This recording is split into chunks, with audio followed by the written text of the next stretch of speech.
ఒకేసారి రైతులకు 2 లక్షల రూపాయల రుణమాఫీ చేయడం దేశంలో ఇదే తొలిసారి అని దేవరకద్ర ఎమ్మెల్యే మధుసూదన్ రెడ్డి అన్నారు. తెలంగాణలో రుణమాఫీ చరిత్రలో నిలిచిపోతుందన్నారు. రైతన్నలకు ఇచ్చిన మాట నిలబెట్టుకున్న ప్రజా ప్రభుత్వం తమదని అన్నారాయన. రుణమాఫీ చేస్తానని మాట ఇచ్చిన గత ప్రభుత్వం 3 విడతలుగా చేసి మోసం చేస్తుందని మధుసూదన్ రెడ్డి విమర్శించారు. రుణమాఫీని హర్షిస్తూ మహబూబ్నగర్ జిల్లా మూసాపేటలో ఎమ్మెల్యే మధుసూదన్ రెడ్డి ఆధ్వర్యంలో రైతులు సంబరాలు చేశారు. రైతులు, రైతు నాయకులు, రైతు కూలీలు పెద్ద ఎత్తున ట్రాక్టర్లు, ఎడ్ల బళ్ల ర్యాలీ నిర్వహించారు.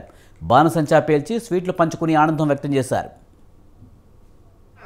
ఈ రాష్ట్రానికి రైతు బిడ్డ ముఖ్యమంత్రిగా ఉంటే ఏ విధంగా రైతులు సుభిక్షంగా ఉంటారో దానికి ప్రధాన ఉదాహరణ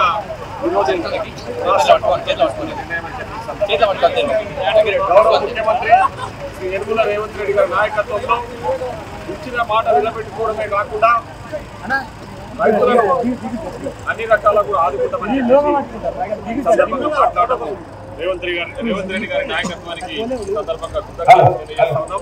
ముఖ్యంగా రైతులకు ఏదైతే మాట ఇచ్చినామో 2022 మే 6వ తారీఖు వరంగల్ డిక్లరేషన్ లో రాహుల్ గాంధీ గారి నాయకత్వంలో జరిగిన మీటింగ్ లో తెలంగాణ వ్యాప్తంగా రైతులు ఒక పండుగ దినం, శుభదినం. ఖరీఫ్ సీజన్ లో సమృద్ధిగా వర్షాలతోన ప్రాజెక్టులు, డ్యాములు నిండుకుంటూ ఈరోజు రైతులకు ఖరీఫ్ సీజన్ లో వరి నాట్లకు కానీ ఇతర పంటలకు, పెట్టుబడులకు ఈరోజు రుణమాఫీతోన రైతులు ఎక్కడైతే ప్రైవేటుగా 3 రూపాయలు, 5 రూపాయల వడ్డీకి తెచ్చుకునే దుస్థితి ఉండే గతంలో గత ప్రభుత్వం రుణమాఫీ 1 లక్ష రూపాయలు చేస్తామని చెప్పి కల్లిబొల్లి మాటలు చెప్పి రైతులను మోసగించి అటువంటి వాళ్ళను సాగనంపి ఈరోజు గద్దెనెక్కినటువంటి రేవంత్ రెడ్డి గారు రైతు బాంధవుడు.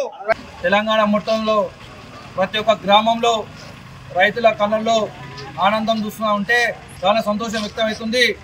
ఏకకాలంలో 2 లక్షల రుణమాఫీ చేసిన ఘనత కాంగ్రెస్ పార్టీ రేవంత్ అన్నకే దక్కుతుందని చెప్పి ఈ సందర్భంగా నేను తెలియజేస్తున్నాను.